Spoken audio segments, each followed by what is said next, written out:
Alam niyo, pag hindi kayo nakakapagbasa ng Bible, huwag kayong magigilty. Yan, kukunin nyo na naman sa TikTok to, tas kakat nyo doon. Magbabiral na naman ako.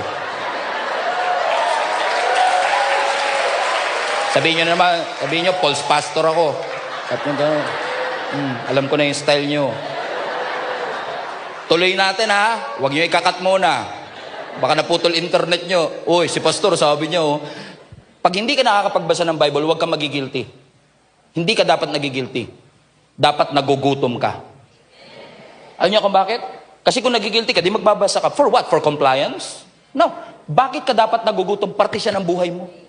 Meron po ba sa inyo, pag hindi kayo nakakain ng hapunan, nakakagilty, di ako nakakain? Wala. Wala. Hindi ka nagigilty. Pipilitin mong kumain. Kasi hindi ka mabubuhay na walang pagkain. Ganun ang pagbabasa ng Biblia. Ganun ang pag-attend sa church. Huwag ka magigilty pag di ka umaattend.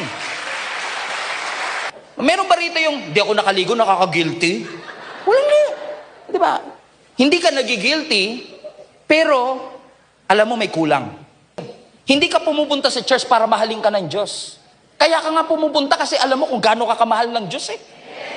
Amen? Hindi ka nagbabasa ng Bible, ilang chapter ba para maligtas ako?